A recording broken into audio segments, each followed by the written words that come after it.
আসসালামু আলাইকুম ওরহমতুল্লাহি ওবরাকাতুহু নাহমাদুহু ওয়ানুসাল্লি ওয়ানুসাল্লিমু আলা হাবিবিহিল করিম আম্মা বাদ। দূরে এবং কাছে, দেশে কিংবা প্রবাসে যে যেখান থেকে মাহে রমাদান উপলক্ষে বিজয় টিভির নিয়মিত আয়োজন টেস্ট মি সফট ড্রিঙ্কস পাউডারে নিবেদিত ইসলাম ও রমজান অনুষ্ঠানটি দেখছেন, আপনাদের সকলকে স্বাগত জানাচ্ছি। আমি এস সদরুদ্দিন আজহারি। সুপ্রিয় দর্শক শ্রোতা, প্রতিদিন এক একটি নিত্য নতুন বিষয় নিয়ে আমরা আপনাদের সামনে উপস্থিত হই। আজও তার ব্যতিক্রম নয়। আজ আমরা আপনাদের সামনে আলোচনা করব বিজ্ঞানের দৃষ্টিতে রোজা এই বিষয়টি নিয়ে। এই বিষয় নিয়ে আলোচনা করার জন্যে আমাদের সামনে উপস্থিত হয়েছেন বিশিষ্ট আলেমে দ্বীন মাওলানা মুফতি নূরে আলম সিদ্দিকী সাহেব। আসসালামু আলাইকুম রহমতুল্লাহি ওবরাকাতুহু। ওয়ালাইকুম সালাম ওরহমতুল্লাহি ওবরাকাতুহু। কেমন আছেন মহতারাম? আলহামদুলিল্লাহ, আমি ভালো আছি আলহামদুলিল্লাহ। আপনি কেমন আছেন? আলহামদুলিল্লাহ ভালো আছি। সুপ্রিয় দর্শক শ্রোতা, আমরা আজ শুনব বিজ্ঞানের আলোকে রোজা। মূলত আল্লাহ রাব্বুল আলামিন ইসলামের যে বিধিবিধানগুলো দিয়েছেন, প্রতিটা বিধিবিধানই হচ্ছে বিজ্ঞানময়।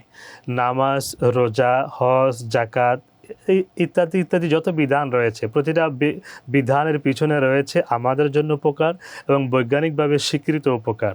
নামাজ যদি পড়েন, আমরা বৈজ্ঞানিকভাবে সেটা প্রমাণিত যে আমাদের যে শারীরিক যে উপকারিতা হয় নামাজের কসরতের কারণে, ব্যায়ামের কারণে। দ্বিতীয়ত, আমরা যে বিষয়টি নিয়ে আজকে আলোচনা করব, রমজান বিজ্ঞানের দৃষ্টিতে। বিজ্ঞান বিভিন্নভাবে অনেক আগ থেকে গবেষণা করেছেন এই বিষয়টা নিয়ে, অটোফেজি নিয়ে এবং ফাস্টিং নিয়ে। এই ফাস্টিং এবং অটোফেজি নিয়ে গবেষণা করার পরে বিজ্ঞান এই সিদ্ধান্ত উপনীত হতে পেরেছে যে আসলেই মূলত মুসলমানদের যে রমজান, এই রমজান তাদের জন্য স্বাস্থ্যগতভাবে অনেক বেশি উপকার। আমরা বিভিন্ন ধর্মের দিকেও যদি তাকাই, বিভিন্ন ধর্মে দেখবেন উপবাস শব্দ বলে তাদের একটা বিধান আছে। আমাদের যেরকম রমাদান নিয়ে বিধান আছে, ওনাদের বিধানটা হচ্ছে উপবাস। হয়তো সিস্টেমে একটু ভিন্ন আছে, ক্রাইটেরিয়া একটু ভিন্নতা আছে, কিন্তু একই কাজ তারাও করছে, আমরাও করছি। কিন্তু আমরা মুসলিম হিসাবে আমরা আমাদের মতো করে ইসলামের শরিয়ার বিধান অনুযায়ী আমরা সেটা পালন করছি। এই বিষয়ে বিস্তারিত শুনবো আজকের বিজ্ঞ মহতারাম আলোচক থেকে, মাওলানা নূরে আলম সিদ্দিকী সাহেব। আপনি যদি আমাদেরকে বলতেন বিজ্ঞানের আলোকে রমজান, এই বিষয়ে যদি আমাদেরকে একটু বুঝিয়ে বলতেন। আলহামদুলিল্লাহ, আল্লাহ পাকের অশেষ শুকরিয়া যে আমি ধন্যবাদ মোবারকবাদ জানাচ্ছি আমাদের আজকে অনুষ্ঠান যারা শুনছেন তাদেরকে আন্তরিক মোবারকবাদ জানাচ্ছি। বিজ্ঞ উপস্থাপক, আপনি অত্যন্ত সুন্দরভাবে আমি যে কথাগুলো বলবো এই কথাগুলোর প্রায় কথাই আপনি সুন্দরভাবে দিক নির্দেশনা দিয়েছেন। মূলত আল কোরআন এবং বিজ্ঞান এটা কিন্তু সাংঘর্ষিক নয়। বিজ্ঞানের যত উন্নতি হবে, আল্লাহর কোরআন মানুষের কাছে তত সহজভাবে ধরা দিবে। পবিত্র মাহে রমজানের এই মোবারক সময় আমরা যে রমজানের রোজা রাখছি, আমরা দেখা যায় কিছু মা বাবা তাদের সন্তানদেরকে, তারা প্রাপ্তবয়স্ক হয়েছে তবু তাদের শারীরিক অসুবিধা হবে, বিভিন্ন সমস্যা হবে, এ কথা মনে করে তাদের সন্তানদেরকে রোজা রাখতে দেয় না। মূলত তারা জানে না যে রোজার কত বিশাল উপকারিতা রয়েছে। মূলত আমরা যে মুসলিমরা রোজা রাখি এটাকে আরবিতে সিয়াম বলা হয়, খ্রিস্টানরা রোজা রাখে সেটাকে ফাস্টিং বলা হয়, হিন্দুরা বৌদ্ধরা যখন রোজা রাখে এটাকে উপবাস বলা হয়, এবং বিপ্লবীরা যখন রোজা রাখে সেটাকে অনশন বলা হয়। আর ইসলামী আধুনিক বিজ্ঞানের আলোকে সেটাকে অটোফেজি বলা হয়। মূলত অটোফেজি একটি গ্রিক শব্দ। অটো মানে নিজে নিজে, আর ফেজি মানে খাওয়া। তো তাহলে মূলত অটোফেজি মানে নিজে নিজেকে খাওয়া না। মূলত আসল কথা হলো যে 2016 সালে জাপানের ডাক্তার প্রফেসর ওশিনারি ওসুমি তিনি অটোফেজি আবিষ্কারের কারণে তিনি নোবেল পুরস্কার পেয়েছিলেন। তখনকার দিনে সারা পৃথিবীতে সেটা আলোড়ন সৃষ্টি হলো, অমুসলিমরা পর্যন্ত রোজা রাখতে শুরু করলো। অটোফেজি আবিষ্কারের পরে ওশিনারি ওসুমি তিনিও সপ্তাহে একদিন রোজা রাখেন। তাহলে বোঝা গেল যে আসলে অটোফেজির মাধ্যমে বোঝা গেছে যে রোজার বৈজ্ঞানিক দৃষ্টিকোণ থেকে কত বিশাল উপকারিতা রয়েছে। মূলত আমাদের কম্পিউটারের মধ্যে যেভাবে রিসাইকেল বিন আছে, আমাদের ঘরে যেভাবে ডাস্টবিন আছে, আমাদের শরীরের মধ্যে যে কোষগুলো আছে, কোষগুলো দু ধরনের, একটা হলো সুস্থ কোষ আর একটা হলো অসুস্থ কোষ। আমাদের পেটের মধ্যে যখন দীর্ঘক্ষণ খাবার পৌঁছে না, তখন দেখা যায় যে আমাদের অসুস্থ কোষগুলোকে সুস্থ কোষগুলো খেয়ে ফেলে। তখন দেখা যায় পুরা পেট ক্লিন হয়ে যায়, পরিষ্কার হয়ে যায়, পেটের মধ্যে আর কোনো ময়লা থাকে না। তো এই আধুনিক বিজ্ঞান সেটাকে বলছেন অটোফেজি, মানে কি অসুস্থ কোষগুলোকে সুস্থ কোষগুলো খেয়ে ফেলার কারণে পুরা পেট পরিষ্কার হয়ে যায় এবং পেটের মধ্যে কোনো রোগ জীবাণু থাকে না। সুবহানাল্লাহ বিহামদিহি। আজ থেকে 1400 বছর আগে আমাদের প্রিয় নবী সাল্লাল্লাহু আলাইহি সাল্লামের উপর কোরআনে হাকিম নাজিল হয়েছে। আর মহান আল্লাহ রাব্বুল আলামিন পবিত্র কোরআনে বলেছেন, ওয়াং তাসুমু খায়রুল লাকুম ইন কুনতুম তা'লামুন। রোজা তোমাদের জন্য উপকার, রোজা তোমাদের জন্য কল্যাণ, রোজা তোমাদের জন্য ক্ষতিকর নয়। সুবহানাল্লাহ বিহামদিহি। ইন কুনতুম তা'লামুন, যদি তোমরা সেটা বুঝতে পারো, সে জ্ঞান যদি তোমাদের থাকে, সে বিবেক যদি তোমাদের থাকে। আজ থেকে 1400 বছর আগে আল্লাহ রব্বুল আলামিন কোরআন নাজিল করেছেন। আজ বর্তমান বিজ্ঞান সেটা প্রমাণ করছে যে না, আল্লাহ পাকের সেই কথাই যে রোজা তোমাদের জন্য উপকার, যদি তোমরা সেটা বুঝতে পারো। আজকে বিজ্ঞান সেটা প্রমাণ করছে, আলহামদুলিল্লাহ। আলহামদুলিল্লাহ। তাহলে বোঝা গেল পবিত্র মাহে রমজানে যে আমরা রোজা রাখি, এই রোজা আমাদের জন্য কতটুকু উপকার হচ্ছে, কতটুকু আমাদের কল্যাণ হচ্ছে।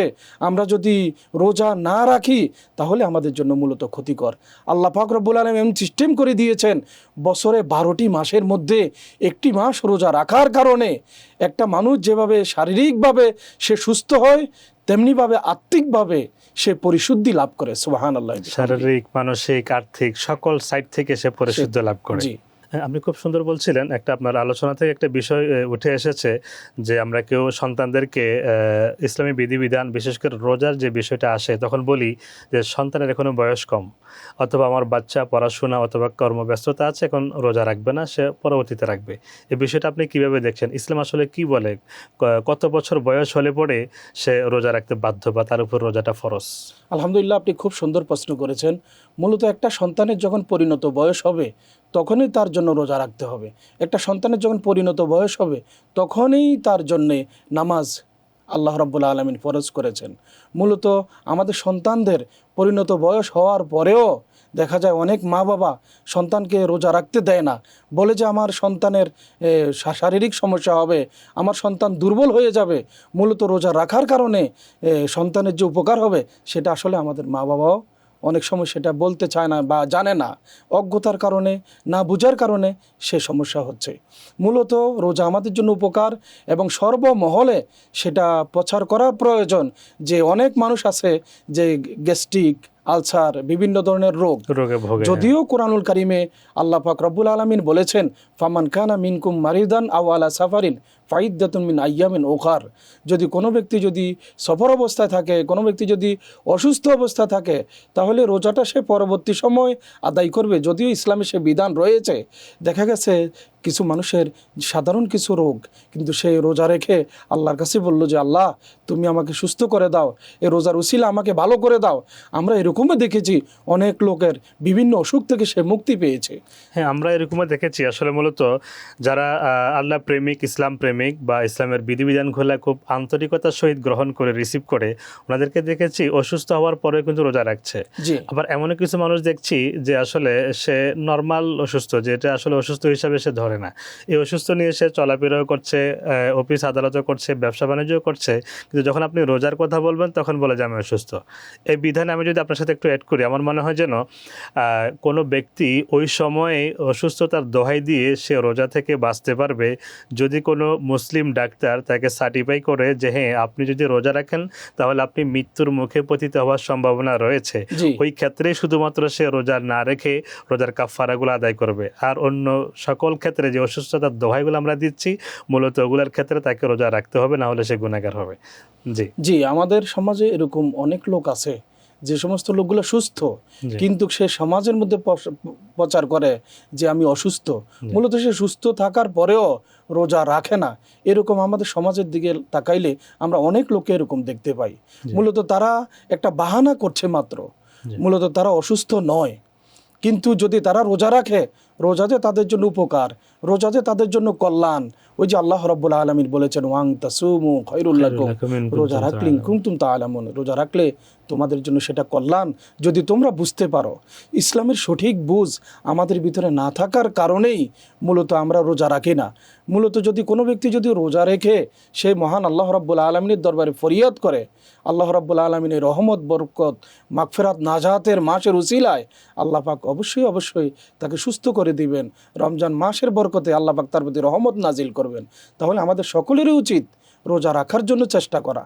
এরপরেও যদি কোনো মানুষ ডাক্তার সার্টিফাই করে যে সে ব্যক্তি রোজা রাখলে তার বিরাট সমস্যা হতে পারে, বড় ধরনের অসুবিধা হতে পারে, মৃত্যুর মুখে পতিত হতে পারে, তাহলে আল্লাহ রাব্বুল আলামিনের ওই কথাই সে যখন সুস্থ হবে তখন সে সেই রোজাগুলি কাজা করে নেবে।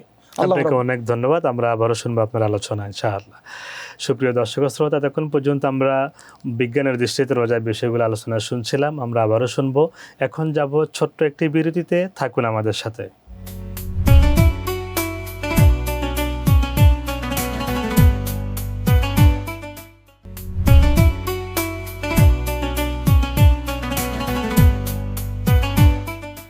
সুপ্রিয় দর্শক শ্রোতা, বিরতির পর আবারও নিমন্ত্রণ জানাচ্ছি টেস্টমি সফট ড্রিঙ্কস পাউডার নিবেদিত ইসলাম ও রমাদান অনুষ্ঠান দেখার জন্য। আমরা এতক্ষণ পর্যন্ত শুনছিলাম বিজ্ঞানের দৃষ্টিতে রোজা। আমাদের বিজ্ঞ আলোচক খুব সুন্দরভাবে আলোচনা করছিলেন বিজ্ঞানের দৃষ্টিতে রোজা নিয়ে এবং বিভিন্ন মাসলা মাসাইল নিয়ে। এখন আবার শুনবো আমাদের বিজ্ঞ আলোচক থেকে। মহতারাম, আপনি যদি আমাদেরকে বলতেন রোজার মাধ্যমে আসলে কিভাবে আত্মশুদ্ধি অর্জন করা যায়? আসলে আমরা তো মানুষ, আমাদের মানুষের মানবীয় কারণে আমাদের ভিতরে হিংসা, বিদ্বেষ, চগলখড়ি, গীবত, শেকায়েত, অনেক ধরনের রোগ আমাদের শরীরে বাসা বাঁধে। একটা মানুষের যেভাবে শারীরিক রোগ হয়, ঠিক মানুষের আত্মাগত রোগ হয়। সেই আত্মশুদ্ধির জন্যে আল্লাহ রাব্বুল আলামিন রমজান মাসে রোজা আমাদের জন্য ফরজ করেছেন। কিভাবে একটা মানুষ যখন রোজা রাখে তখন সে চিন্তা করে সারাদিন সে উপবাস রইল, তখন তার মনের ভিতরে একটা ধারণা হয় গরিব, অসহায় যে সমস্ত লোকগুলো আমাদের পথে রাস্তা ধারে দেখা যায়, যে মানুষগুলো না খেয়ে থাকেন, তাদের যে কষ্টটা, সেই কষ্টটা একটা মানুষের ভিতরে সে অনুভূতি আসে যে একটা মানুষ না খেয়ে থাকার যে কষ্টটা, ক্ষুধার যে জ্বালা, ক্ষুধার যে যন্ত্রণা, সেটা তার মনের ভিতরে আসে। তখন তার মনের ভিতরে একটা ধারণা তৈরি হয় যে গরিবের, অসহায়দের প্রতি দৃষ্টিপাত করা উচিত, তাদেরকে দান করা উচিত, তাদের প্রতি সদয় হওয়া উচিত। আরেকটি বিষয় হলো, আমরা যখন রোজা রাখি আল্লাহ রাব্বুল আলামিনের দরবারে 5 ওয়াক্ত নামাজ পড়ে সারাদিন উপবাস থেকে রোজা রেখে রাত্রেবেলায় আমরা তারাবির নামাজ আদায় করে রাতের গভীরে তাহাজ্জুদের নামাজ পড়ে ঠিক সুন্দর মতো আমরা ইফতারের সময় ইফতার করে আমরা যে দান সৎকা করতেছি, তাহাজ্জুদের নামাজ পড়তেছি, ইশরাক পড়তেছি, আওয়াবিন পড়ছি, তারাবির নামাজ পড়তেছি, এই সমস্ত ইবাদত বন্দিগি করার মাধ্যমে আল্লাহ পাক আমাদের দিলের মধ্যে মারেফাতের নূর দান করেন। আমাদের দিলটার মধ্যে আল্লাহ পাক রহমত ঢেলে দেন। রহমত ঢেলে দেওয়ার কারণে আমাদের মন থেকে হিংসা দূর হয়ে যায়, বিদ্বেষ দূর হয়ে যায়, চগলখড়ি দূর হয়ে যায়, আমাদের মনের ভিতরে একটা ভালোবাসা তৈরি হয়। তখন আমরা এই কথা চিন্তা করি, রোজার মাসে আমরা যখন 5 ওয়াক্ত নামাজ, অনেক লোক দেখা যায় অন্য সময় নামাজ পড়ে না, রোজার মাস আসলে কি সুন্দরভাবে টুপি মাথায় দিয়ে সে মসজিদে প্রথম কাতারে নামাজের জন্য দাঁড়িয়ে যায়। যখন সে নামাজে দাঁড়িয়ে একবার, দুইবার, তিনবার এভাবে সে যখন নামাজ পড়ছে, নামাজ পড়ার কারণে তার মনের ভিতরে একটা পরিবর্তন আল্লাহ পাক দান করেন। সুবহানাল্লাহ। এই পরিবর্তনের মাধ্যমে, মানুষের আত্মশুদ্ধির মাধ্যমে মানুষ দেখা যায় একটা সত্যিকারের মানুষে পরিণত হয়। তেমনিভাবে আমি যদি আপনার সাথে অ্যাড করি, আমরা আবার দেখি এটাও যে হাদিসে পাকের মধ্যে যেটা বলা হয়েছে, মাল্লাম ইয়াদা কাউলা জোর ওয়াল আমাল বিহি ফালাইসা লিল্লাহি হাজা আন ইয়াদা তাআমাহু ওয়া শারাবা।